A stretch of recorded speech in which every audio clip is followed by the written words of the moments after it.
Hello friends, income tax के cases की series में आज जो इशू हम डिस्कस करेंगे वो लिमिटेशन पीरियड को लेकर के है, जो कि सेक्शन 153 में दिया हुआ है।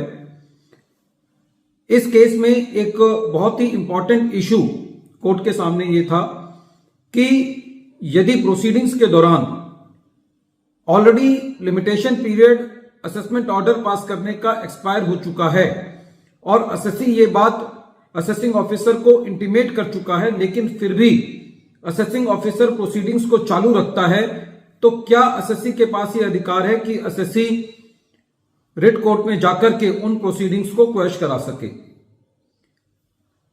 ये चीज एक बहुत important judgment Indian renewable energy development agency limited versus principal commissioner of income tax के केस में डिसाइड हुई।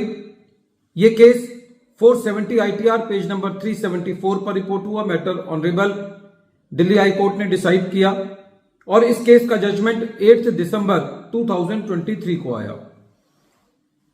प्रेजेंट केस में असेसमेंट ईयर 98, 99 से लेकर के 2009-10 तक इन्वॉल्व है।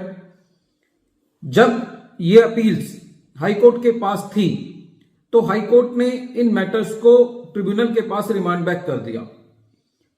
जब ये मैटर्स ट्रिब्यूनल के पास आए सुनवाई के लिए, तो ट्रिब्यूनल ने 29 मई 2015 का ऑर्डर पास करते हुए ये सारे के सारे मैटर असेसिंग ऑफिसर के पास रिमांड बैक कर दिए।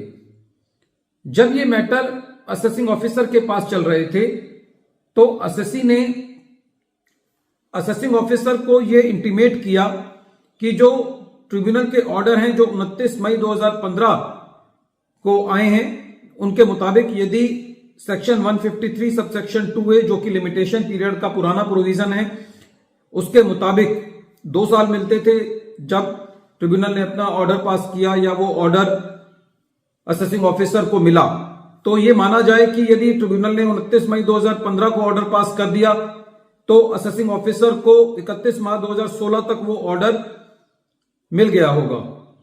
और 31 मार्च 2016 से 2 साल देखें तो लिमिटेशन पीरियड, जो पुराना लिमिटेशन पीरियड था, वो 31 मार्च 2018 को खत्म हो गया। यदि हम नए प्रोविजन के हिसाब से देखें जो कि सेक्शन 153 सबसेक्शन 3 के अंदर है, तो उसमें 1 साल का पीरियड है उस साल से जिस साल में असेसिंग ऑफिसर को वो ऑर्डर मिला। तो यदि हम 31 मार्च 2016 से देखें तो वो पीरियड भी 31 मार्च 2017 को खत्म हो जाता है। तो जब असेसिंग ऑफिसर ने पहला नोटिस 18 मई 2016 को असेसी को इशू किया था, तो उस वक्त असेसी ने असेसिंग ऑफिसर को यह बताया था कि जो लिमिटेशन पीरियड है वो ये है, और असेसी ने मेरिट पर भी अपने केस को कंटेस्ट किया। लेकिन जब ये मैटर असेसिंग ऑफिसर के पास था तो असेसिंग ऑफिसर काफी टाइम तक असेसिंग ऑफिसर ने कोई नोटिस इशू नहीं किया और 28 जून 2018 को दोबारा असेसी को अपीयर होने के लिए नोटिस दिया।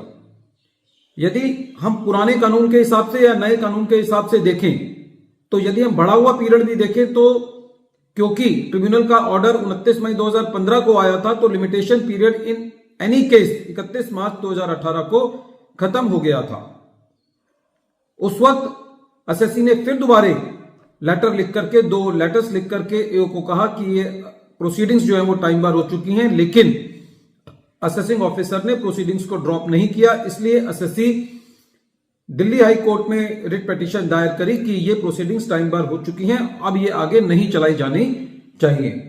जब ये मैटर दिल्ली हाई कोर्ट ने देखा तो दिल्ली हाई कोर्ट ने पाया कि सेक्शन 153 सबसेक्शन 2A जो कि पुराना प्रोविजन है, जो कि 2 साल का पीरियड देता है, उस फाइनेंशियल ईयर से जिस फाइनेंशियल ईयर में एओ को ऑर्डर मिला ट्रिब्यूनल का, और सेक्शन 153 सबसेक्शन 3 जो कि 1 साल का पीरियड देता है, तो इन एनी केस 31 मार्च 2018 तक प्रोसीडिंग्स जो है वो टाइम बार हो चुकी थी।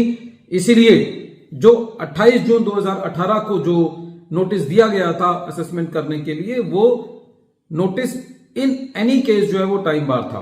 तो दिल्ली हाई कोर्ट ने ये कहा कि असेसिंग ऑफिसर प्रेजेंट केस में अपनी जुरिस्डिक्शन को लूज कर चुका है असेसमेंट करने का। इसीलिए दिल्ली हाई कोर्ट ने उस नोटिस को क्वैश किया और ये ऑर्डर किया कि ये प्रोसीडिंग सब ड्रॉप कर दी जाएं। और एसएससी को, जो एसएससी ने अपनी पुरानी रिटर्न फाइल की हैं उनके मुताबिक उनको रिफंड दिया जाए। फ्रेंड्स, वीडियो के अंत में एक बार फिर मैं केस का नाम रिपीट कर रहा हूं। केस का नाम है Indian renewable energy development agency limited versus principal commissioner of income tax and another, और ये केस 470 ITR पेज नंबर 374 पर रिपोर्ट हुआ। मैटर दिल्ली हाई कोर्ट ने डिसाइड किया और इस केस का जजमेंट 8 दिसंबर 2023 को आया। Thank you friends.